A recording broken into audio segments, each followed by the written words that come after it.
Hello everyone, welcome to विश्वास classes. हम लोग हमारे LIC HFL इंटरव्यू 2026 के लिए प्रिपेयर कर रहे हैं। सेशन 4 है ये। अब तक 3 सेशन में हम लोगों ने सबसे फर्स्ट सेशन में बेसिक्स जाना कि हमारे PI क्वेश्चंस क्या होते हैं, HR राउंड में या HR इंटरव्यू के क्वेश्चंस क्या होते हैं। फिर सेकंड वीडियो में हम लोगों ने LIC HFL रिलेटेड, थोड़ा सा NHB रिलेटेड और उसी से रिलेटेड जो कुछ टर्म्स हैं उनको जाना। थर्ड वीडियो में हम लोगों ने RBI की बात की थी, RBI के बारे में डिटेल में जानने की कोशिश की, इंटरव्यू से रिलेटेड क्या पूछा जाता है। इस वीडियो में कुछ इंपॉर्टेंट इकोनॉमिक टर्म्स हैं ऐसी जो इंटरव्यू में पूछी जाती है, जैसे इन्फ्लेशन क्या होता है, जीडीपी क्या होता है, स्टैगफ्लेशन क्या होता है, इस तरह की जो भी चीजें हैं हम इस पर्टिकुलर वीडियो में कवर करेंगे। सबसे पहला आता है जीडीपी। जीडीपी होता है ग्रॉस डोमेस्टिक प्रोडक्ट। जो भी आप में से कॉमर्स या इकोनॉमिक्स बैकग्राउंड के लोग हैं उन्हें बिल्कुल पता होगा जीडीपी क्या होता है। मैंने बहुत ब्रीफली यहाँ पे एक्सप्लेन करा है जितना हमें एक डेफिनेशन के लिए इंटरव्यू में चाहिए। GDP measures the total value of all final goods and services produced within a country's border। तो एक देश के अंदर या देश की सीमा में जो भी गुड्स और सर्विसेज प्रोड्यूस हो रहे हैं उनकी total value, goods as in final goods, उनकी टोटल वैल्यू को हम जीडीपी कहते हैं। ये क्या बताता है? ये कंट्री की ओवरऑल इकोनॉमिक हेल्थ को बताता है और ग्रोथ रेट को बताता है। जितना जीडीपी होता है मतलब ग्रेटर प्रोडक्शन हो रहा है, ज़्यादा इकोनॉमिक एक्टिविटीज़ हो रही हैं, और ये क्वार्टरली और एनुअली कैलकुलेट किया जाता है। तो जीडीपी की बात करें, जीडीपी क्या है? देश की सीमा के अंदर, देश की सीमा अगर किसी दूसरी कंट्री में हमारी एम्बेसी है, मान लीजिए यूएसए में इंडियन एम्बेसी है, तो वो इंडियन एम्बेसी इंडिया का पार्ट होता है, वो यूएस का लैंड का पार्ट नहीं है। सिमिलरली इंडिया में अगर रशियन एम्बेसी है, वो रशियन एम्बेसी रशिया की कंट्री का पार्ट है, वो इंडिया का पार्ट नहीं है। ये ट्रिक होती है जीडीपी के अंदर जहाँ पे कंफ्यूज कर दिया जाता है अगर कॉन्सेप्ट क्लियर नहीं है तो देश की सीमा के अंदर जो भी फाइनल गुड्स और सर्विसेज की टोटल वैल्यू है वो हम लोग जीडीपी कहते हैं। जीडीपी का काम होता है ये किसी भी कंट्री के लिए उसकी ओवरऑल इकोनॉमिक हेल्थ और ग्रोथ रेट को बताता है। जितना ज़्यादा जीडीपी होता है मतलब उतनी अच्छी इकोनॉमिक एक्टिविटी और उतना ज़्यादा प्रोडक्शन हो रहा है। जीडीपी हम लोग यूजुअली क्वार्टरली और एनुअली कैलकुलेट करते हैं। अगला प्रोडक्ट आता है ग्रॉस नेशनल प्रोडक्ट। तो ग्रॉस नेशनल प्रोडक्ट में क्या होता है? जीडीपी तो हुआ ही हुआ, साथ में कुछ हमारी कंट्री के ऐसे लोग हैं जो दूसरी कंट्री में जाके जॉब कर रहे हैं, वहां पे अर्न कर रहे हैं। तो ग्रॉस नेशनल प्रोडक्ट मतलब जो हमने जीडीपी में अर्न करा ओवरऑल वो तो है ही है, साथ में हमारे रेजिडेंट्स ने दूसरी कंट्रीज में जो अर्न किया है वो जीडीपी है, वो जीएनपी है। तो GDP plus incomes earn by residents abroad, जो दूसरे देशों में हमारे यहाँ के लोग रह रहे हैं, वहां पे जॉब कर रहे हैं, कोई ऑन साइट गया हुआ है, तो वो लोग भी जो अर्न कर रहे हैं वो भी हमारे अगर जीडीपी में हम मिला देंगे वो ग्रॉस नेशनल प्रोडक्ट हो जाएगा। इसके अंदर जो फॉरेनर्स हमारी कंट्री में आके अर्न कर रहे हैं वो माइनस कर देंगे। तो मतलब GDP plus income from abroad, मतलब earning from abroad minus earning of foreign national in India, तो ये हमारा ग्रॉस नेशनल प्रोडक्ट होता है। It shows income strength of a nations resident, useful for countries with large overseas workforce. तो ये basically आप as a country overall कितना produce कर रहे हो, कितना अर्न कर रहे हो, सब कुछ मिला के, जिसमें आपका जीडीपी भी आ गया, जो फॉरेनर्स हमारी कंट्री में अर्न कर रहे हैं वो हमने हटा दिया, जो हम लोग दूसरी कंट्रीज में जाके अर्न कर रहे हैं वो ऐड कर दिया, तो ओवरऑल हमारा कितना नेशनल प्रोड्यूस हुआ है वो जीएनपी बताता है। अगला टर्म होता है इन्फ्लेशन। इन्फ्लेशन क्या है? महंगाई।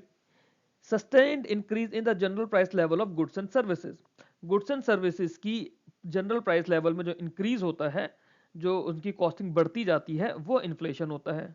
इन्फ्लेशन का इफेक्ट क्या आएगा? मनी की परचेजिंग पावर को रिड्यूस कर देगा। मनी की परचेजिंग पावर कैसे रिड्यूस होती है?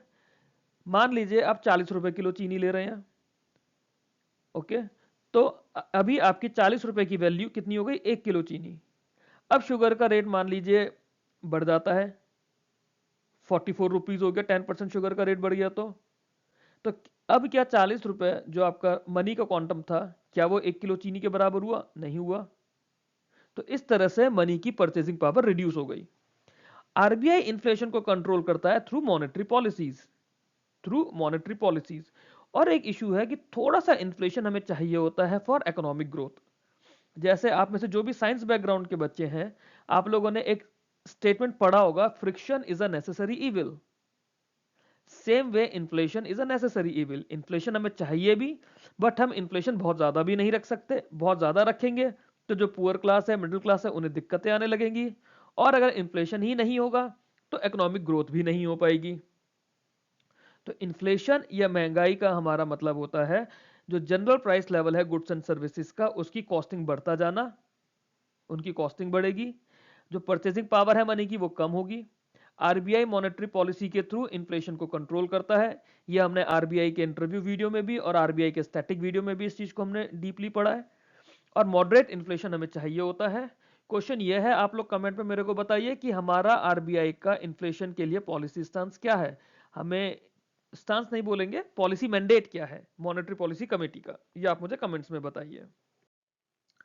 डिफ्लेशन, डिफ्लेशन क्या होता है? ये परसिस्टेंट फॉल होगा in the overall price level of good and services across the economy. जब कॉन्स्टेंटली आपका प्राइस लेवल जो है गुड्स एंड सर्विसेज का, इन्फ्लेशन में तो बढ़ता जा रहा है, इन्फ्लेशन में तो इस तरह से बढ़ता जाएगा, जब ये आपका डिक्रीज होता जाएगा तो ये आपका डिफ्लेशन कहलाएगा। It generally reflects weak consumer demand and an overall economic slow down. Falling prices reduce business profits, discourage fresh investment, and may trigger layoffs. Prolonged deflation can push economy towards recession. अब इस चीज को समझते हैं हम लोग। Deflation में क्या होता है, आज मान लीजिए आपका किसी चीज की वैल्यू 100 रुपए है, किसी चीज की 200 रुपए है, किसी चीज की 300 रुपए है। इन्फ्लेशन में ये वैल्यू 100 से 110 हुई, 200 से 210 या 220 हुई, 300 से 310 320 हुई। डिफ्लेशन में ये वैल्यू गिरती चली जाएगी, 100 की वैल्यू 90 हो गई, 200 की वैल्यू 180 हो गई, 300 की वैल्यू 290 रह गई। तो धीरे धीरे क्या होगा, जब ये कॉन्स्टेंटली चलता रहेगा तो ये प्राइसेस और गिरेंगे।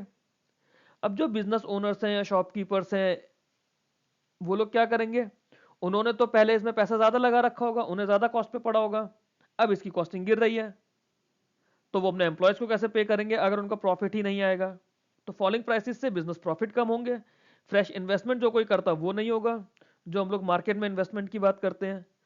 अब वो मार्केट का इन्वेस्टमेंट जरूरी नहीं है कि सिर्फ शेयर कैपिटल के थ्रू हो, वो हर फॉर्म में होता है। और जब कंपनीज के पास प्रॉफिट कम होगा तो लेऑफ्स की भी कंडीशन आएगी। और अगर डिफ्लेशन ज्यादा टाइम तक चलता है तो ये इकोनॉमी को रिसेशन की तरफ ले जाता है। Prolong deflation can push the economy towards recession. लंबी अवधि तक अगर ये रहता है तो अर्थव्यवस्था मंदी की ओर बढ़ सकती है। ओके, पीछे, हाँ ठीक है। ओके, अगला टॉपिक देखते हैं, स्टैगफ्लेशन। स्टैगफ्लेशन क्या होता है? जब हमारे पास इन्फ्लेशन भी ज्यादा होता है,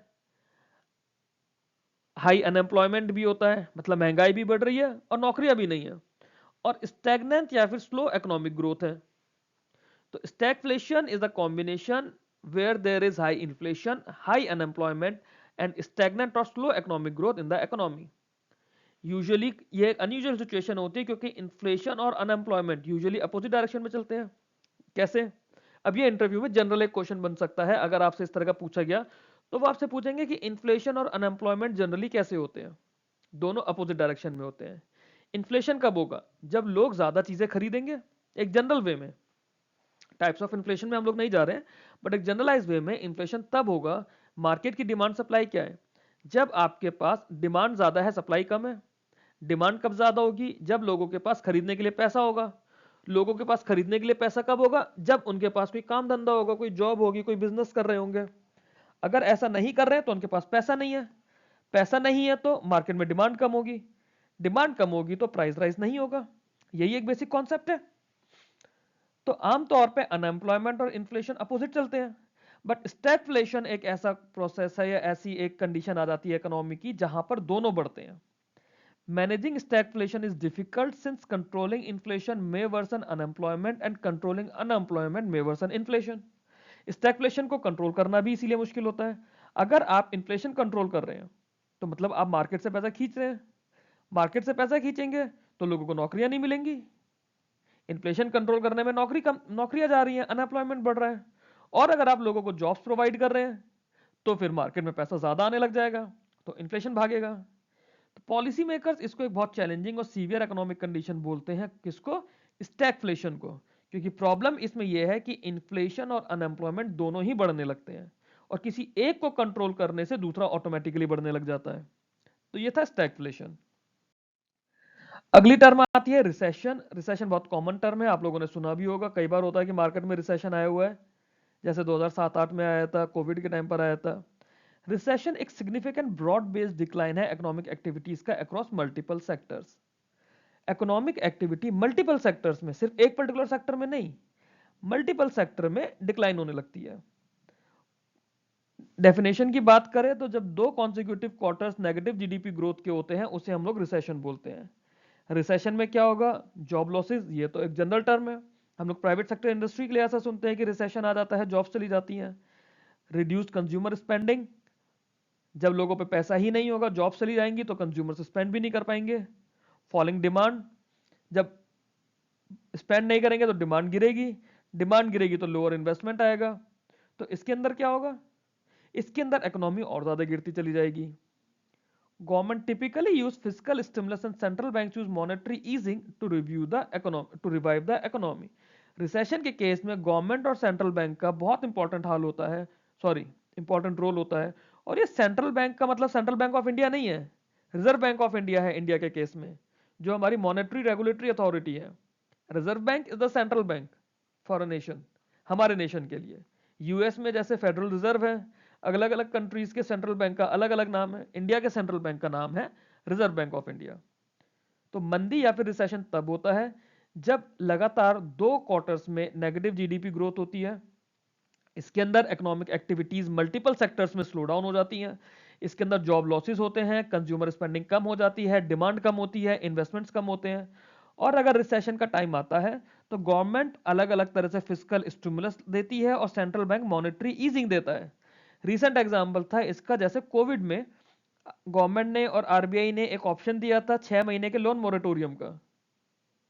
वो एक बहुत अच्छा एग्जाम्पल था कि रिसेशन ना आने पाए या रिसेशन कंट्रोल हो जाए, मॉनेटरी ईजिंग फैसिलिटीज दी जाती हैं। अगला टॉपिक देखते हैं। अगला है फिस्कल डेफिसिट। फिस्कल डेफिसिट आप लोग अपना करंट अफेयर्स में रेगुलर पढ़ते हैं। फिस्कल डेफिसिट क्या होता है? गवर्नमेंट ने कितना खर्चा करा है और गवर्नमेंट का कितना रेवेन्यू हुआ है। रेवेन्यू एज इन बोरोइंग्स के अलावा सरकार ने कितना खर्चा करा है और सरकार ने कितना पैसा अपना कमाया है, लोन्स उसमें काउंट नहीं होता है रेवेन्यू में। तो उसके बीच का जो गैप है वो फिस्कल डेफिसिट है। It represents how much the government must borrow to meet its spending requirement. For example, आपका फिस्कल डेफिसिट अगर आपको निकालना हो, मान लेते हैं कि आपकी जॉब लग रही है और जॉब लगने के बाद आपका इन हैंड सैलरी आ रही है 1 लाख रुपए। मंथली आपका जो रेवेन्यू होगा या जो आपके लिए एक तरह से इनकम हो गई वो 1 लाख रुपए हो गई। बट अगर आप अपना खर्चा देख रहे हो, आपने गाड़ी खरीद ली, आपने घर खरीद लिया, आपको बाहर पार्टीज का शौक है, आपके अलग अलग शौक हैं, और आपका महीने का खर्चा जा रहा है लगभग 1,05,000 या 1,10,000, तो आपको ये पूरा करने के लिए 10,000 रुपए एक्स्ट्रा कहीं से तो चाहिए होंगे। आप अपने पेरेंट्स से लेंगे, क्रेडिट कार्ड पे स्पेंड करेंगे, लोन्स लेंगे, कुछ तो करेंगे ना। तो ये जो 10,000 रुपए का डिफरेंस हुआ आपकी इनकम और आपके एक्सपेंडिचर में, और सरकार के केस में टर्म आ जाता है रेवेन्यू, तो ये 10,000 का जो डिफरेंस हुआ ये आपका फिस्कल डेफिसिट हुआ। It represents how much the government must borrow to meet its spending requirement. Fiscal deficit बताता है कि सरकार को अपना खर्च पूरा करने के लिए कितना उधार लेना पड़ेगा। जितना ज्यादा फिस्कल डेफिसिट मतलब नेशन पे उतनी ही ज्यादा डेट है, और जितनी ज्यादा डेट होगी मतलब इकोनॉमिक स्टेबिलिटी भी उतनी गिरेगी। जनरली ये परसेंटेज ऑफ कंट्री के जीडीपी में बताया जाता है। अभी इकोनॉमिक सर्वे आएगा उसमें फिस्कल डेफिसिट बताया जाएगा। आप लोग करंट अफेयर्स में पढ़ते रहते हैं, लेटेस्ट जो भी फिगर है फिस्कल डेफिसिट की आप मेरे को कमेंट बॉक्स में बताइए। अगला टर्म देखते हैं हम लोग, फिस्कल पॉलिसी। फिस्कल पॉलिसी क्या होती है? मोटे मोटे तौर पे आप समझो तो सरकार जो बजट लेकर आ रही है वो एक तरह से फिस्कल पॉलिसी है, मोटे मोटे तौर पे। Fiscal policy involves government use of taxation and public spending to manage the economy. क्योंकि बजट में सरकार यही बताती है ना, टैक्सेशन का जो यूज है और पब्लिक स्पेंडिंग किस तरह से रहेगी इकोनॉमी मैनेज करने के लिए, वो हमारी फिस्कल पॉलिसी है। It influences overall growth, job creation, investment levels and income distribution. तो फिस्कल पॉलिसी में हमें जॉब क्रिएशन, ग्रोथ, इन्वेस्टमेंट, ये सब कुछ इन्फ्लुएंस होता है। अब देखिए, जिस दिन बजट आता है उस दिन या तो स्टॉक मार्केट बहुत तेजी से भाग रहा होता है या फिर एकदम से धड़ाम करके गिर जाता है। रीजन बीइंग कि पॉलिसी मार्केट सेंटीमेंट को कैसे इफेक्ट कर रही है। एक्सपेंशनरी फिस्कल पॉलिसी होती है, मतलब इंक्रीज स्पेंडिंग और cut taxes to boost demand. Contractionary policy होती है कि आप टैक्सेस बढ़ा देंगे ताकि लोगों की डिमांड कम हो जाए। तो वही चीज़ है, इन्फ्लेशन आप कैसे कंट्रोल कर रहे हो, ओवरऑल ग्रोथ में आप क्या जा रहे हो। आप चाहते हो कि लोग ज़्यादा इन्वेस्ट करें, ज़्यादा खर्चा करें, तो आप टैक्सेस कम कर दोगे। आप चाहोगे कि लोगों का किसी पर्टिकुलर सेक्टर में खर्चा कम हो जाए, तो आप वहाँ पर टैक्सेस बढ़ा दोगे। टैक्सेस दोनों चलते हैं इसमें, जो हमारा डायरेक्ट टैक्स होता है इनकम टैक्स वो भी, इनडायरेक्ट टैक्स जो होता है जीएसटी और एक्साइज वगैरह वो भी। फिस्कल पॉलिसी जो प्राइमरली होती है बजट के थ्रू इंप्लीमेंट की जाती है। तो बजट एक डॉक्यूमेंट होता है जो फिस्कल पॉलिसी का सेंटीमेंट बताता है, या जिसके थ्रू फिस्कल पॉलिसी का इंप्लीमेंटेशन होता है। क्योंकि जो भी हमारा इन्वेस्टमेंट का स्कीम्स है, टैक्सेशन की स्कीम्स हैं, गवर्नमेंट का फर्दर एक्सपेंडिचर है, वो सब कुछ बजट के थ्रू होता है। अगली टर्म देखते हैं अब। अगला टर्म है फाइनेंशियल इंक्लूजन, वित्तीय समावेशन। बहुत इंपॉर्टेंट है हमारे इंटरव्यूज के लिए, बहुत इंपॉर्टेंट टर्म। डिटेल में हमने इसमें प्रायोरिटी सेक्टर लैंडिंग भी पढ़ा है, फाइनेंशियल इंक्लूजन की हमने पॉलिसीज भी पढ़ी हैं, जैसे जनधन योजना, जीवन ज्योति बीमा योजना, सुरक्षा बीमा योजना, मुद्रा योजना, ये सब फाइनेंशियल इंक्लूजन के लिए पॉलिसीज थे। आरबीआई ने पीएसएल प्रायोरिटी सेक्टर लेकर आया था फाइनेंशियल इंक्लूजन के लिए, स्मॉल फाइनेंस बैंक और पेमेंट बैंक का कॉन्सेप्ट लेकर आया। तो फाइनेंशियल इंक्लूजन होता है कि जो हमारे इंडिविजुअल और बिजनेस है जिन उनको अफोर्डेबल एक्सेस देना है एसेंशियल फाइनेंशियल सर्विसेज का, या फिर हम बोले दूसरी टर्म्स में अनबैंक्ड रूरल सेक्टर, ये फाइनेंशियल इंक्लूजन का कोर सेगमेंट होता है। तो फाइनेंशियल इंक्लूजन को अगर हम मोटे ऊपर ऊपर से बात करते हैं डेफिनेशन के तौर पे, फाइनेंशियल इंक्लूजन होता है कि जो हमारे पास लोग हैं, हमारी पब्लिक है, हमारे बिजनेसेस हैं, उन्हें बैंकिंग सर्विसेज देनी है, उन्हें बैंकिंग सेवाओं से जोड़ना है। अब आरबीआई ये बोलता है कि शहरों में तो लगभग सब लोग जुड़े हुए हैं, बट रूरल इंटीरियर्स में लोगों के पास बैंकिंग फैसिलिटीज नहीं पहुंची हैं। तो ये अनबैंक्ड रूरल सेक्टर हमारा प्रायोरिटी सेक्टर के अंदर चीज आ जाती है।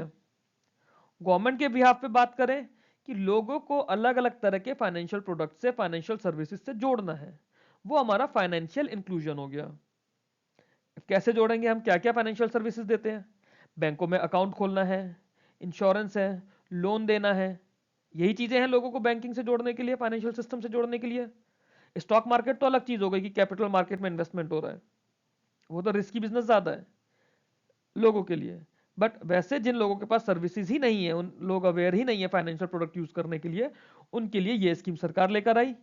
आरबीआई कॉन्सेप्ट लेकर आया, priority sector lending, small finance bank, payment banks, कि लोग बैंकिंग सिस्टम से जुड़ पाए, बैंकिंग सिस्टम से कनेक्ट कर पाए और अपना पैसा जोड़ना शुरू कर पाए, ताकि वो पैसा कंट्री के लिए ओवरऑल डेवलपमेंट में, चाहे बैंक्स लोन दे या फिर बैंक्स आरबीआई के पास जमा करके सिक्योरिटीज ले, मतलब अलग अलग तरीके से उस पैसे को प्रोडक्टिव यूज में लेकर आया जा पाए। फाइनेंशियल इंक्लूजन से क्या होता है, गरीबी कम होती है। गरीबी कैसे कम होगी, आप मुद्रा योजना के अंदर लोन ले सकते हैं, बिजनेस शुरू कर सकते हैं। एनकरेजेस सेविंग, सेविंग कैसे होगी, आप जनधन योजना में खाता खोल के थोड़ा थोड़ा पैसा उसमें डाल सकते हैं। तो ये फाइनेंशियल इंक्लूजन का एम या ऑब्जेक्टिव होता है, लोगों को जोड़ के बैंकिंग सर्विसेज से उन्हें लिंक करना, कि अल्टीमेटली एम है कि पॉवर्टी कम हो जाए, सेविंग्स लोगों की बढ़े और इंक्लूसिव इकोनॉमिक ग्रोथ में योगदान रहे। अगला टॉपिक देखते हैं, लिक्विडिटी। लिक्विडिटी एक बहुत कॉमन टर्म है, हम लोग यूज करते हैं, स्पेशली बैंकिंग में तो आपको रेगुलर यूज करना होगा। लिक्विडिटी होता है कि आपका कोई भी एसेट है, कोई भी आपके पास चीज है, उसके बदले आपको कितनी जल्दी कैश मिल जाएगा। ठीक है, तो कैश तो आपके पास है ही है, बाकी आपको जैसे गोल्ड होता है, हम कहते हैं कि गोल्ड बहुत सबसे ज्यादा लिक्विड इंस्ट्रूमेंट होता है कैश के अलावा। क्यों, क्योंकि गोल्ड पे आपको फॉरन लोन मिल जाता है, गोल्ड आपको फॉरन बिक जाता है विदाउट लॉस ऑफ वैल्यू, उसमें आपकी वैल्यू का कोई लॉस नहीं है। अब लिक्विडिटी होता है how quickly and easily asset can be converted into cash without loss of value. जैसे कैश हुआ, ट्रेजरी बिल्स हुआ, गवर्नमेंट सिक्योरिटीज हुई, ये हाई लिक्विड एसेट्स हैं। आपके पास ये सब नहीं होता, बट बैंकों के पास होता है ना। आपको एक बैंकर बन के सोचना है, इंडिविजुअल बन के नहीं सोचना है। Bank must maintain adequate liquidity to meet its customer demand. तो अगर आपके पास लिक्विडिटी का इशू होता है, तो आपके पास मतलब फाइनेंशियल स्ट्रेस है। कहते हैं ना कि आपके पास अगर पैसा है, आप 10 करोड़ का घर ले लो, 5 करोड़ का घर ले लो, बट अगर आपके पास कैश नहीं है आपकी पॉकेट में, आपके बैंक बैलेंस में, तो आप काइंड ऑफ गरीब ही रहोगे। तो लो लिक्विडिटी में लीड टू फाइनेंशियल स्ट्रेस और अ क्रेडिट क्रंच। बैंक के पास क्यों जरूरी होती है लिक्विडिटी मेंटेन रखना, क्योंकि कब कौन कस्टमर बैंक से अपना कितना पैसा आके ले जाए बैंक को नहीं पता। तो बैंक इसकी एक एनालिसिस करता है, उस एनालिसिस के बाद वो इंश्योर करता है कि उसके पास पर्टिकुलर अमाउंट ऑफ लिक्विडिटी हमेशा रहे। फिर भी अगर लिक्विडिटी का इशू होता है, तो बैंक मनी मार्केट इंस्ट्रूमेंट्स के थ्रू, जो हमारे मनी मार्केट के इंस्ट्रूमेंट थे, कॉल मनी, नोटिस मनी या फिर आरबीआई की फैसिलिटी लेकर बैंक एक्स्ट्रा लिक्विडिटी अरेंज करता है। तो ये होता है लिक्विडिटी का कॉन्सेप्ट। अगली टर्म देखते हैं, एफडीआई, फॉरेन डायरेक्ट इन्वेस्टमेंट, विदेशी निवेश। ये एक बहुत इंपॉर्टेंट टर्म है, हमेशा न्यूज में रहती है, करंट अफेयर्स का भी हमेशा पार्ट रहता है। एफडीआई क्या होता है? जो long term investment based by a foreign entity, बाहर की जो कंट्री की जो भी बिजनेस एंटिटीज हैं या लोग हैं, वो बिजनेस ऑपरेशंस या assets in another country invest करते हैं। फॉर एग्जांपल, यूएस की कंपनीज ने इंडिया में इन्वेस्ट करा। अब वो इन्वेस्ट कैसे करते हैं? दो तरीके होते हैं इन्वेस्टमेंट करने के लिए। पहला, वो इंडिया में जॉब दे रहे हैं, इंडिया में उन्होंने कोई अपना प्लांट लगाया, कोई अपना ऑफिस खोला, जैसे सैमसंग ने खोला, एलजी ने खोला। एक तो ये हो गया। दूसरा, वो इंडिया के मार्केट में इन्वेस्ट करते हैं। मार्केट वाली बात हम बाद में पढ़ेंगे, ठीक है, वो एक सेपरेट डेफिनेशन के थ्रू पढ़ेंगे। अभी हम जॉब से समझते हैं कि एफडीआई के अंदर क्या है, कि जब भी कोई फॉरेन इन्वेस्टमेंट आता है, फॉरेन एंटिटी किसी और कंट्री के अंदर बिजनेस ऑपरेशन में, एसेट्स में इन्वेस्ट करती है, तो वो हमारा एफडीआई कहलाता है। इससे क्या होगा? एक तो कैपिटल इनफ्लो आएगा, हमारी कंट्री में पैसा आ रहा है जब बाहर से कोई खर्च कर रहा है, हम अपनी कंट्री का पैसा खर्च नहीं कर रहे हैं, बाहर की कंट्री से वो पैसा खर्च होने के लिए इंडिया में आ रहा है। तो इंडिया के अंदर कैपिटल इनफ्लो बढ़ा, टेक्नोलॉजी अच्छी आती है, क्योंकि कुछ कंट्रीज की टेक्नोलॉजी ज्यादा एडवांस है हमारी कंट्री से, और वो जब बिजनेस लेकर इंडिया में आते हैं तो हमारे पास टेक्नोलॉजी भी अच्छी होती है, ग्लोबल बेस्ट प्रैक्टिसेस का पार्ट है, और एक्सपर्टीज भी हमें मिलता है कुछ कुछ चीजों का। इसके अलावा एफडीआई का एक बहुत इंपॉर्टेंट पार्ट होता है कि हमारे पास फॉरेन करेंसी आती है, फॉरेन करेंसी आएगी हमारे पास। FDI supports large scale job creation. Obviously बात है, जब सैमसंग इंडिया में अगर अपना प्लांट लगा रहा है, या एप्पल ने अपना मैन्युफैक्चरिंग प्लांट इंडिया में लगाया, असेंबलिंग प्लांट इंडिया में लगाया, तो उससे हमारे पास जॉब्स बढ़ी, इंडस्ट्रियल डेवलपमेंट हुआ, और जब ये होगा तो ओवरऑल इकोनॉमिक ग्रोथ भी हमारा होगा। एफडी एक मिनट में से रब कर दूं। एफडीआई इंडिया में करने का हमारे पास क्या रूट है? एक ऑटोमेटिक रूट होता है और एक गवर्नमेंट अप्रूव्ड रूट होता है, कि किस सेक्टर में आप आ रहे हो उसमें। अभी फॉर एग्जांपल इंश्योरेंस में 74% एफडीआई है। एफडीआई है 74 या बढ़ाना है, ये आप मेरे को कमेंट बॉक्स में बताइएगा। तो बाहर की कंट्रीज की बड़ी कंपनीज इंडिया में आके इन्वेस्ट करेंगी, इंडिया की करेंसी बढ़ेगी, सॉरी, इंडिया के पास फॉरेन करेंसी बढ़ेगा, इंडिया की ओवरऑल ग्रोथ बढ़ेगी, बैलेंस ऑफ पेमेंट इंडिया का बैलेंस रहेगा। तो एफडीआई के बहुत सारे बेनिफिट्स हो जाते हैं हमें in terms of economy, which results into overall economic growth. अगला टर्म है फॉरेन पोर्टफोलियो इन्वेस्टमेंट, जो मैं अगली डेफिनेशन आपको बोल रहा था। इसके अंदर क्या होता है, जब कोई बाहर का इन्वेस्टर, फिर चाहे वो इंडिविजुअल भी हो सकता है या कोई कंपनी भी हो सकती है, वो जब इंडिया के फाइनेंशियल एसेट्स में इन्वेस्ट करता है, शेयर्स ले रहा है, बॉन्ड्स ले रहा है, म्यूचुअल फंड्स यूनिट ले रहा है, वो होता है foreign portfolio investment. It is typically short term and more volatile than FDI due to frequent buying and selling. क्यों एफडीआई में? क्यों एफडीआई में? मान लो सैमसंग ने अपना प्लांट लगाया, अब ऐसा तो है नहीं कि 8 प्लांट लगाया और एक साल में हटा देगा, वो तो अपनी बहुत बड़ी कैपिटल इन्वेस्ट कर रहा है ना। एफपीआई के अंदर क्या है, क्योंकि वो स्टॉक्स में या बॉन्ड्स में, म्यूचुअल फंड्स में, कैपिटल मार्केट में इन्वेस्ट कर रहा है, उसमें फ्रिक्वेंटली बाइंग और सेलिंग होगी। हम लोग भी करते हैं बाहर की कंट्रीज में, बाहर वाले भी करते हैं हमारी कंट्री के फाइनेंशियल एसेट्स में। तो टिपिकली शॉर्ट टर्म होता है, ज्यादा वॉलेटाइल होता है एफडीआई से। हाई एफपीआई इनफ्लोज हमारी डोमेस्टिक करेंसी को स्ट्रेंथन करेंगे, और जो आउटफ्लो होगा वो इसको वीक करेगा। डोमेस्टिक करेंसी की वैल्यू आपको पता है, अगर आप लोगों ने आईएमएफ के बारे में पढ़ा होगा, तो आईएमएफ के पास बास्केट होती है जिसमें अलग अलग कंट्री की करेंसीज होती हैं, 5 करेंसीज हैं, उसके हिसाब से हमारी इंडियन करेंसी की वैल्यू होती है ग्लोबल मार्केट की।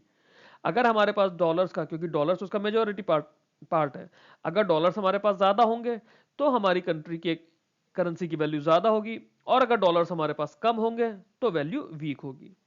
एफपीआई एक्टिविटी जो होती है और regulation in India supervise by SEBI होती है, और एफडीआई की हम बात करें तो ये गवर्नमेंट और आरबीआई मिलके करते हैं। आगे चलते हैं अगले टर्म पर। अगला टर्म है हमारा purchasing power parity. Purchasing power parity क्या होता है? ये purchasing power different currencies by evaluating the cost of similar basket of goods across countries. For example, India में आप 1 लाख रुपए कमा रहे हो, और यूएस में अगर आप 1 लाख डॉलर कमाओगे, तो दोनों में जमीन आसमान का अंतर हो जाएगा। हो सकता है कि जितना सामान आप इंडिया में 1 लाख रुपए में खरीद रहे हो, उतना ही सामान यूएस में आप 10,000 डॉलर्स में खरीद लो, या मे भी 5,000 डॉलर्स में खरीद लो। यूरोप में जाओ तो मे भी 6,000 पाउंड्स में खरीद लो, यूरोज में खरीद लो। तो परचेजिंग पावर होती है कि एक सिमिलर बास्केट ऑफ गुड्स बना दिया, उसको खरीदने के लिए किस कंट्री में कितनी उनकी करेंसी की यूनिट यूज हो रही है, वो बताता है purchasing power parity. It determines how much unit of a currency can buy in one country versus others. GDP measured in PPP मतलब purchasing power parity terms reflect the real standard of living and true economy size of an economy. For example, आप अगर अपने daily needs की बात करते हो तो आपको 1 किलो आलू, 1 किलो प्याज, आधा किलो आटा और 2 लीटर दूध चाहिए, से फॉर एग्जाम्पल। अब इतना खर्च करने के लिए आपको एक दिन में इंडिया में कितने रुपए लगेंगे, पाकिस्तान में कितने रुपए लगेंगे, बांग्लादेश में कितने लगेंगे, चाइना में कितने लगेंगे, यूएस में और रशिया में कितने कितने लगेंगे, वो आपकी करेंसी की स्ट्रेंथ बताएगा, या फिर आपका basically real standard of living बताएगा, ट्रू इकोनॉमिक साइज बताएगा किसी भी इकोनॉमी का। जो ग्लोबल इंस्टीट्यूशंस हैं जैसे आईएमएफ और वर्ल्ड बैंक, वो इंटरनेशनल इकोनॉमिक कंपैरिजंस के लिए परचेसिंग पावर पैरिटी को यूज करते हैं। जैसे हमने अभी इन्फ्लेशन वाली स्लाइड पे पढ़ा था कि मनी की परचेसिंग पावर कम या ज्यादा हो जाती है, वो तो हम मनी के रेस्पेक्ट में बात कर रहे हैं क्योंकि हम विद इन अपनी कंट्री की बात कर रहे हैं। बट जब मल्टीपल कंट्रीज की पावर होती है तो वहां पे मल्टीपल करेंसीज होती है, कौन सी करेंसी में कितना अच्छा स्टैंडर्ड ऑफ लिविंग उसकी कितनी यूनिट में मिल रहा है, वो आपका परचेसिंग पावर पैरिटी पे डिपेंड करता है।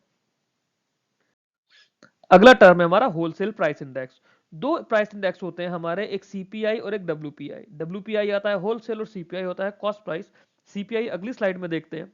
या डब्ल्यूपीआई की अगर हम लोग बात करें तो इसे हिंदी में बोलते हैं खुदरा वितरण से पहले वस्तुओं के थोक या उत्पादक स्तर पर कीमतों में होने वाले परिवर्तनों को मापता है। मतलब WPI measures change in the prices of goods at the wholesale or producer level before retail distribution।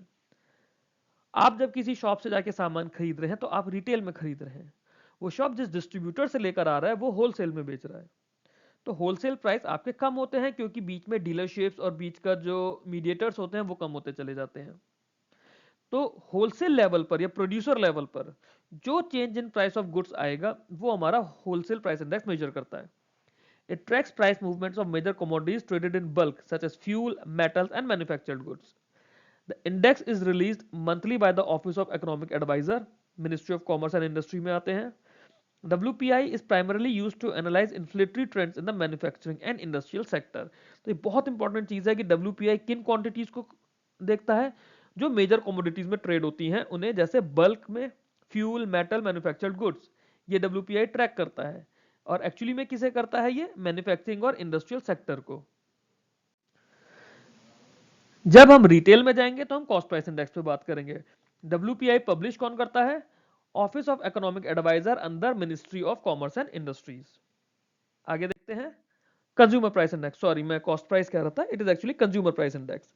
Consumer price index जो होता है वो गुड्स एंड सर्विसेज को रिटेल लेवल पर देखता है, reflecting what consumers actually pay. It represents cost of living for household across categories like food, housing, fuel, clothing and services। RBI CPI को use करता है as India's official inflation indicator for monetary policy decisions। ये हमने देखा था जब monetary policy के बारे में पढ़ा था, मॉनेटरी पॉलिसी कमेटी के बारे में पढ़ा था कि 4% CPI इन्फ्लेशन चाहिए with upper and lower tolerance bound for 2% plus minus 2% था कि 2 से 6 के बीच में रखना है CPI इन्फ्लेशन को। CPI is crucial for inflation targeting, wage indexation and adjusting government schemes। क्योंकि जो लोगों को जो इन्फ्लेशन अफेक्ट करता है वो उनके डेली नीड्स के सामान को रिटेल लेवल पे करता है, होलसेल लेवल पर नहीं करता है। रिटेल लेवल पर food, housing, fuel, clothing, services ये चीजें होती है, ये खुदरा स्तर पर है। आगे देखते हैं। अगला है हमारा डिसइन्वेस्टमेंट, विनिवेश। हिंदी में बोलते हैं विनिवेश। डिसइन्वेस्टमेंट का क्या मतलब है, आपके पास मान लो कुछ बहुत सारा सामान है, आपके पास मान लो फाइनेंशियल एसेट्स है, आपने स्टॉक मार्केट में जगह जगह इन्वेस्ट किया हुआ है, आप अपने वो स्टॉक्स कम कर रहे हो, अपनी शेयर होल्डिंग कम कर रहे हो। तो गवर्नमेंट जब अपनी ओनरशिप कम करती है या अपने ओनरशिप स्टेक कम करती है पब्लिक सेक्टर यूनिट्स में, पब्लिक सेक्टर एंटरप्राइजेज में, उसे हम लोग डिसइन्वेस्टमेंट बोलते हैं। इससे क्या होगा, गवर्नमेंट के पास रेवेन्यू आएगा। क्यों, क्योंकि गवर्नमेंट मान लीजिए स्टेट बैंक ऑफ इंडिया में या किसी भी, मान लीजिए यूनाइटेड इंडिया इंश्योरेंस की बात करते हैं, उसकी प्राइवेटाइजेशन का भी बात चल रहा है, तो उसमें गवर्नमेंट ऑफ इंडिया के 100% शेयर है। अब गवर्नमेंट उसमें से अपने 25% शेयर बेच देती है। बेचेगी कौन, या तो कोई बड़ी कंपनीज खरीदेंगे या हम जैसे लोग उसके आईपीओ के थ्रू इन्वेस्ट करके लेंगे। तो हमारा पैसा मिल जाएगा सरकार को, हमारे पास उसके कुछ कुछ शेयर आ जाएंगे। मेजॉरिटी मान लो सरकार के पास है तो सरकार के ही डिसीजन चलेंगे। हम लोगों को उस शेयर्स के बदले डिविडेंड मिलेगा उसके प्रॉफिट से, और सरकार को बल्क में पैसा मिल गया जो उसने स्टॉक्स बेचे या उसने अपने ओनरशिप स्टेक्स बेचे। तो सरकार को इससे रेवेन्यू रेज करने का मिला।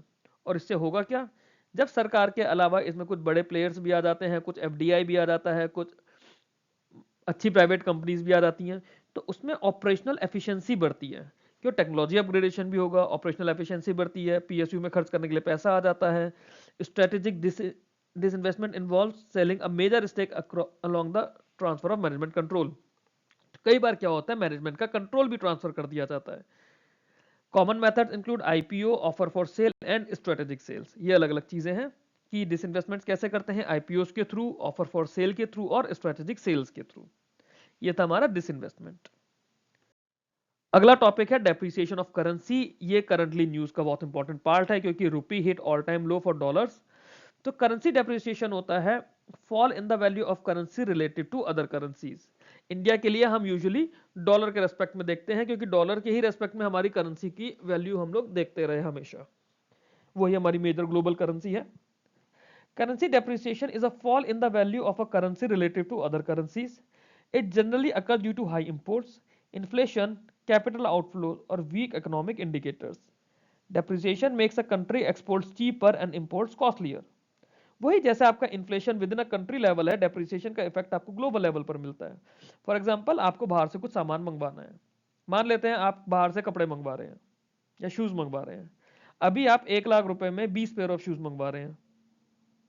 जब आपकी कंट्री की वैल्यू डेप्रिशिएट हो जाएगी, क्योंकि बाहर तो जो ट्रेड हो रहा है वो डॉलर्स की टर्म में हो रहा है।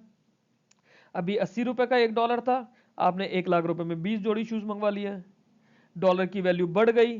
अब क्या आप 20 लाख, क्या आप 20 जोड़ी शूज मंगवा पाएंगे? नहीं मंगवा पाएंगे उस 1 लाख रुपए में। हो सकता है उसके लिए आपको 1,20,000 रुपए खर्च करने पड़ जाए। तो क्या हुआ इससे? आपके इंपोर्ट्स की कॉस्ट बढ़ गई। सिमिलरली एक्सपोर्ट की कॉस्ट चीपर हो जाती है। तो ये डेप्रिसिएशन का जो नुकसान होता है वो हमारे एक्सपोर्ट इंपोर्ट पर होता है, डेप्रिसिएशन का नुकसान। ओवरऑल इससे इन्फ्लेशन भी बढ़ता है, क्योंकि जब इंपोर्ट की कॉस्ट बढ़ेगी तो उन गुड्स की कॉस्ट इंडिया में बढ़ेगी, तो इन्फ्लेशन भी आएगा धीरे धीरे। कैपिटल आउटफ्लो होने लगता है कि हमारा बड़ा पैसा बाहर जाने लग रहा है, इकोनॉमिक इंडिकेटर्स हमारे गिरने लग जाते हैं। तो डेप्रिसिएशन, अगर हमसे बात की जाए तो डेप्रिसिएशन ऑफ करेंसी क्या है? जब ड्यू टू ग्लोबल इश्यूज या ड्यू टू इकोनॉमिक पॉलिसीज हमारी करेंसी की वैल्यू गिरने लगती है with respect to the other currencies या फिर currency of the other countries, तो वो हमारा डेप्रिसिएशन ऑफ करेंसी कहलाता है। एप्रिसिएशन ऑफ करेंसी क्या होगा? जब हमारा यही चीज हमारे बेनिफिट में आएगा, हमारी करेंसी की वैल्यू बढ़ती जाएगी। जब हम बोलते हैं कि रुपया डॉलर के मुकाबले गिर रहा है, तो रुपया डेप्रिशिएट हो रहा है बट डॉलर तो अप्रिशिएट हो रहा है ना। अगर रुपया अप्रिशिएट होने लगेगा डॉलर के कंपैरेटिवली, तो उस केस में डॉलर का डेप्रिसिएशन होना शुरू हो जाएगा और हमारी इंडियन रुपी का एप्रिसिएशन होना शुरू हो जाएगा। एप्रिसिएशन कब होगा? यहाँ पे स्ट्रॉन्ग कैपिटल इनफ्लो है, राइजिंग इन्वेस्टर कॉन्फिडेंस है, रोबस्ट इकोनॉमिक परफॉर्मेंस है, तो ये हमारा एप्रिसिएशन बताता है। ये हमें ट्रेड बैलेंस और फॉरेन एक्सचेंज रिजर्व को बैलेंस करने में हेल्प करता है। Demand pull inflation. अब इन्फ्लेशन हमने पीछे पढ़ा था, इन्फ्लेशन हम दो तरह से उसकी डेफिनेशन को समझने की कोशिश करेंगे। डिमांड पुल इन्फ्लेशन, वर्ड है डिमांड पुल। जब किसी चीज की डिमांड इकोनॉमी में बढ़ने लगती है उसकी सप्लाई से, डिमांड ज्यादा हो गई, डिमांड पुल हो गई ना, डिमांड बढ़ गई। जब डिमांड बढ़ेगी तो कॉस्ट बढ़ेगी, मतलब अगर सप्लाई के कंपैरेटिवली डिमांड ज्यादा बढ़ेगी तो कॉस्ट बढ़ेगी, तो वो आपका इन्फ्लेशन हो जाएगा। Excess demand pushes price upward because production can not keep pace. अब बेसिक देख लीजिए, जैसे हमारी जो प्रीमियम ट्रेन्स होती हैं, जैसे जैसे सीट्स गिरती चली जाती हैं उनका फेयर बढ़ने लगता है, डायनामिक प्राइसिंग होती है।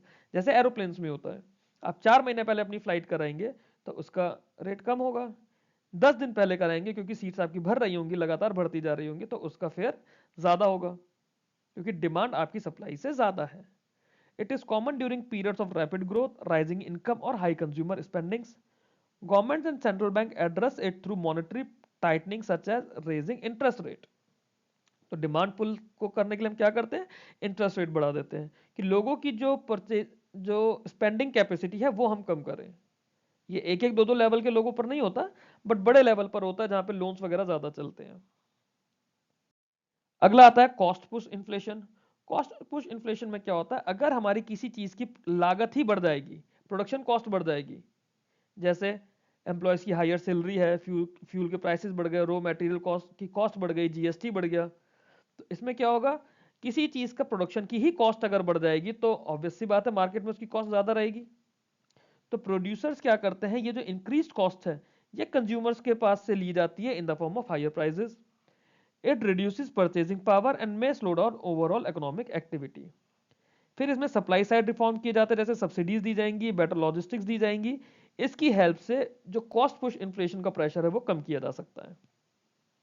तो ये था हमारा डिमांड साइड से और कॉस्ट साइड से। एक तो है कि हमारी सप्लाई उतनी ही है, डिमांड हमारी बढ़ती जा रही है। उस केस में अगर डिमांड हमारी राइजिंग डिमांड सप्लाई को मीट नहीं कर पा रही है तो डिमांड पुल इन्फ्लेशन आएगा। सिमिलरली अगर हमारी प्रोडक्शन कॉस्ट बढ़ रही है किसी भी वजह से, उस केस में कॉस्ट पुश इन्फ्लेशन आएगा। तो उसका सॉल्यूशन क्या होता है, उसका सॉल्यूशन होता है कि हम उन्हें सब्सिडीज देते हैं, बेटर लॉजिस्टिक्स देते हैं, ताकि कॉस्ट का प्रेशर कम हो पाए। ये था हमारा कॉस्ट पुश इन्फ्लेशन। अगला है हमारा डीवैल्यूएशन। डीवैल्यूएशन एक इंपॉर्टेंट चीज है, मुझसे पर्सनली मेरे इंटरव्यू में पूछा गया था 2 बार अलग अलग जगह। डिवैल्यूएशन क्या होता है, जब कंट्री की सरकार या फिर सेंट्रल बैंक डेलिबरेटली अपनी कंट्री की करेंसी की वैल्यू को डिक्रीज करना चाहता है under a fix exchange rate system, जैसे हमारा मिनिमम रिजर्व सिस्टम है, तो वो डीवैल्यूएशन कहलाता है। डिवैल्यूएशन से क्या होगा, हमारे एक्सपोर्ट्स चीपर हो जाएंगे। ये ग्लोबल उसके रेस्पेक्ट में नहीं कर रहे हैं, हम खुद से करना चाह रहे हैं, हम ग्लोबल मार्केट की कंडीशंस की वजह से नहीं कर रहे हैं। हमें अपने एक्सपोर्ट सस्ते करने के लिए या मोर कॉम्पिटेटिव करने के लिए, बट इसमें इंपोर्ट हमारे कॉस्टलियर हो जाएंगे। तो वो कितना हमें डिवैल्यूएट करना है वो हम लोग डिसाइड करते हैं। Government use devaluation to correct persistent trade deficits or boost exports earning. However, it may fuel inflation due to higher import cost. तो डिवैल्यूएशन बहुत ज्यादा क्रिटिकल चीज हो गई है। आप कर तो रहे हो अपने एक्सपोर्ट्स बढ़ाने के लिए, बट साथ में आपको यह भी देखना है कि अगर आपके एक्सपोर्ट की कॉस्ट कम हो रही है तो कॉन्ट्ररी इंपोर्ट की कॉस्ट बढ़ जाएगी। इंपोर्ट बढ़ेगा तो आपका कॉस्ट पुश इन्फ्लेशन बढ़ने लग जाएगा। तो ये सरकार को देखना होता है, पॉलिसीज के अंदर इसी चीज को देखा जाता है। और ये कॉन्टिन्यूसली इसमें ट्रेड चलता रहता है कि कभी हमने ज्यादा कर दिया, कभी कम कर दिया, कभी ज्यादा कर दिया, कभी कम कर दिया, ताकि ओवरऑल चीजें बैलेंस्ड रहे। ये था डिवैल्यूएशन। रीवैल्यूएशन, रीवैल्यूएशन हो जाएगा कि अब हम ऑफिशियली इंक्रीज कर रहे हैं वैल्यू ऑफ करेंसी को। जब इंक्रीज करेंगे तो क्या होगा, हमारी इंपोर्ट कॉस्ट कम हो जाएगी और एक्सपोर्ट कॉस्ट बढ़ने लग जाएगी। बट ये हमारे एक्सपोर्ट ओरिएंटेड बिजनेस को हार्म करता है। तो ये सब चीजों को देखना एग्जिम बैंक का काम रहेगा, एक्सपोर्ट इंपोर्ट में कैसे सब्सिडाइज करना है, कैसे उस चीज के लिए पॉलिसी में गवर्नमेंट को एड करना है। It makes imports cheaper and reduces imported inflation but harms export competitiveness. Revaluation is typically done when foreign exchange reserves are strong और inflation needs to be controlled. तो ये हमारा रिवैल्यूएशन की condition है, जब हमें इन्फ्लेशन कंट्रोल करना है और फॉरेन एक्सचेंज रिजर्व्स हमारी ऑलरेडी स्ट्रांग हैं, तब हम रिवैल्यूएशन करेंगे। फिर एक कॉन्सेप्ट आता है शैडो बैंकिंग सिस्टम का, ये बहुत ज्यादा इंपॉर्टेंट कॉन्सेप्ट है। शैडो बैंकिंग सिस्टम में क्या होता है, जो एनबीएफसी या बाकी फाइनेंशियल इंस्टीट्यूशंस हैं जो क्रेडिट या फाइनेंशियल सर्विसेज देती हैं outside the traditional banking structure. तो ये वो एनबीएफसी या बाकी फाइनेंशियल इंस्टीट्यूशंस है जो आपको लोन भी देंगे, जैसे मुथूट फाइनेंस है या फिर बाकी हाउसिंग फाइनेंस कंपनीज हैं। इनका काम है आपको लोन देना।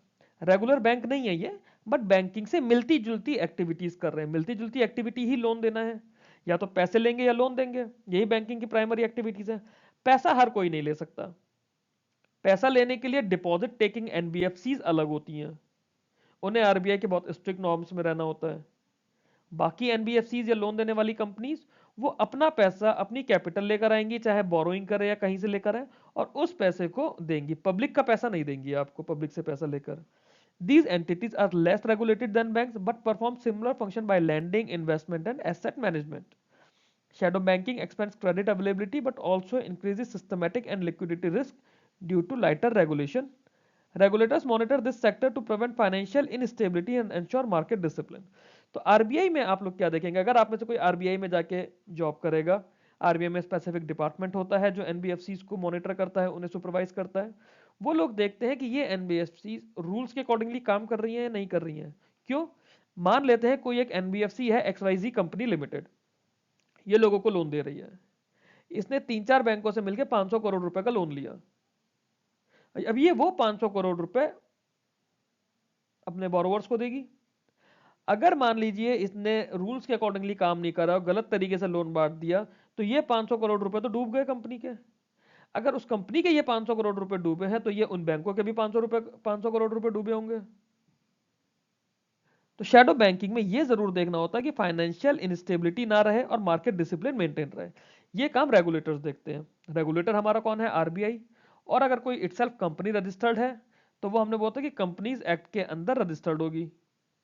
कंपनी एक्ट जो पुरानी कंपनी है वो 1956 में, और जो नई कंपनीज है वो कंपनीज एक्ट 2013 में। ये क्या करेंगी shadow companies? Shadow banking companies ये क्रेडिट फैसिलिटी देती हैं।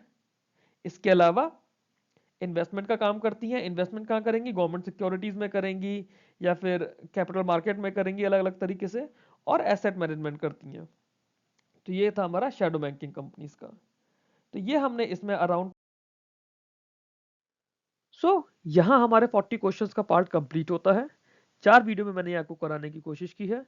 कुछ भी अगर आपको इसमें डाउट्स हैं, कुछ डिस्कशन आपको करने हैं, आप लोग मेरे को कमेंट कर सकते हैं, या फिर टेलीग्राम पे ये मेरा ग्रुप है, IBPS इंटरव्यूज नाम से आप सर्च करेंगे, ये लिंक पे आप क्लिक करेंगे तो आपको मेरा टेलीग्राम का ग्रुप मिल जाएगा।